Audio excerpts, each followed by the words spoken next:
क्या लगता है कि जो 6 और 7 रुपए कम किए हैं, कोई राहत मिल पाई है लोगों को? आप देखिए, ये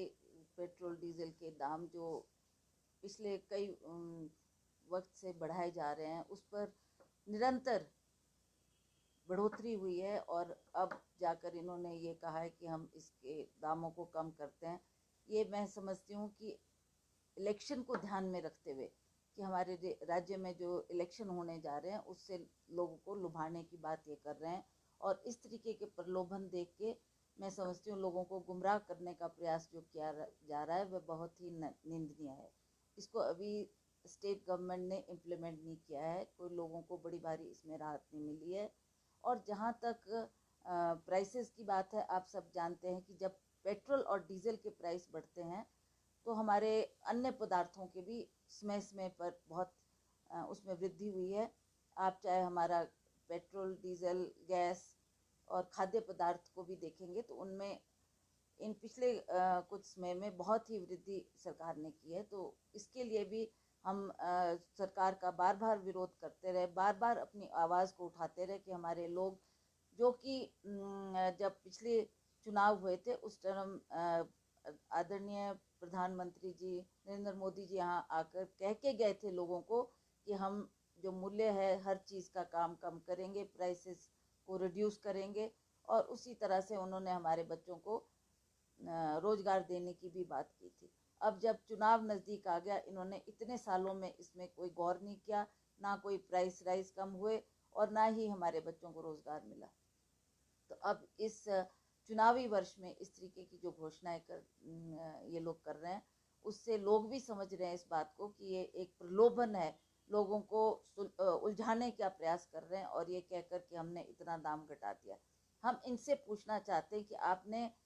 बीते कुछ महीनों में पिछले साल उसमें कितनी वृद्धि हुई है? आप पेट्रोल डीजल के दाम उस वक्त देखते और आज के दामों में आप 5 रुपए घटाकर या 6 रुपए घटाकर लोगों को लुभाने का प्रयास कर रहे हैं। पर लोग भी इस बात को भली भांति समझते हैं और जानते हैं कि किस तरीके से आज हर प्राइस की कीमत बढ़ी है। ये मोदी अब दोबारा से हिमाचल आ रहे हैं, पहले भी आए थे, कुछ खास नहीं दिया, हिमाचल पहले ही कर्जे में डूबा है, तो क्या कांग्रेस की तरफ से क्या डिमांड रही, क्या आर्थिक कोई विशेष पैकेज की घोषणा करे प्रधानमंत्री, जिससे हिमाचल में जो है विकास कार्य की गति मिल सके और बाकी? देखिए, आदरणीय प्रधानमंत्री जी का हिमाचल प्रदेश में आने पर उनका हम स्वागत करते हैं, पर एक प्रधानमंत्री होने के नाते उन्होंने अपना कर्तव्य नहीं निभाया, अपने वचन पर अडिग नहीं रहे, और जो भी उन्होंने पिछले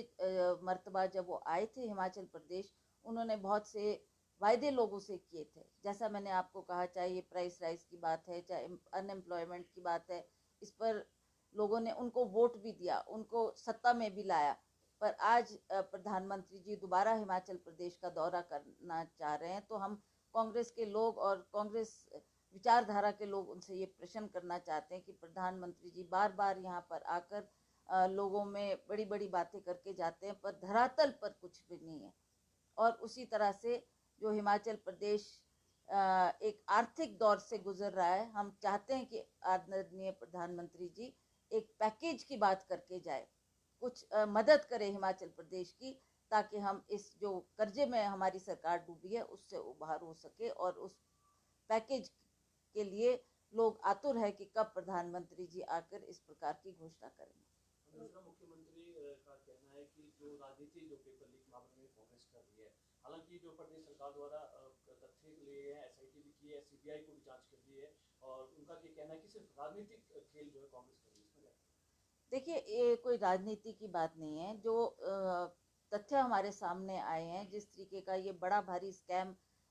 उजागर हुआ है, उस पे इस सरकार को गंभीरता पूर्वक कार्य करना चाहिए था। सीबीआई को भी तब दिया गया जब कांग्रेस पार्टी ने ये बार बार आवाज़ उठाई और ये कहा कि हम आपके ऊपर विश्वास नहीं करते, आप इसको बड़ी एजेंसी से इसमें जांच करवाई जाए। तो आपने सीबीआई को ये जांच पकड़ाई दी गई है, और उसमें भी कोई हमें नहीं लग रहा कि इतना टाइम गुजर गया, इतना वक्त गुजर गया, पर उसमें भी कोई तथ्य सामने नहीं आए हैं, कोई फैक्ट्स नहीं आए हैं, और जो दोषी है उनको ये पकड़ने में असफल रहे, और उनको दोषी करार करके उनको दंडित करने में भी सरकार असफल रही। मैम, जिस तरह से अपनी लगातार जो डांस चल रही है, कांग्रेस भी प्रोटेस्ट कर रही है, यूथ कांग्रेस के लिए प्रोटेस्ट है, क्या आने वाले समय में इस मामले में उग्र जो आंदोलन किया जा सकता है, क्योंकि मुख्य जो मांग है बीजेपी को हटाने को लेकर उस पर अभी तक कोई फैसला नहीं बिल्कुल बिल्कुल। यूथ कांग्रेस के बच्चे, हमारे यूथ कांग्रेस के बच्चे धरने पर बैठे हैं, हर जिला में उन्होंने प्रदर्शन किया है। अब तो भूख हड़ताल पे भी वो लोग बैठ गए हैं और वो बार बार कह रहे हैं कि DGP police is responsible and he should be answerable, he should come forward and से कि इसमें जो ये स्कैम हुआ है उसमें कौन दोषी पाए गए और किन को आपने दंडित किया, और वो उनकी भी जवाबदेही बनती है। He should come forward and give the facts in front of the people. Ma'am, BJP के जो बड़े नेता हैं, प्रधानमंत्री से लेकर बात को, प्रधानमंत्री जी भी आ रहे हैं, नड्डा जी 3 बार यहाँ पर रैली कर चुके हैं, तो सबकी नजर अब कांग्रेस पे बनी है कि कांग्रेस के जो बड़े नेता है वो कभी हिमाचल आकर इस तरह का जो रैली का प्रचार करेंगे। ठीक है, वक्त आने पर हमारे भी सीनियर लीडर्स आकर यहाँ पर कांग्रेस पार्टी के लिए प्रचार करेंगे, काम करेंगे। पर जिस तरीके से इनके नेता आकर बार बार लोगों को गुमराह करने का प्रयास कर रहे हैं, बार बार लोगों को उलझाने का प्रयास कर रहे हैं, पर जनता भी अब बुद्धिजीवी है, पढ़े लिखे हैं लोग, सब जानते हैं और सारे तथ्य लोगों के सामने हैं। लोगों ने निर्णय करना है कि उनको अगली सरकार कैसी चाहिए।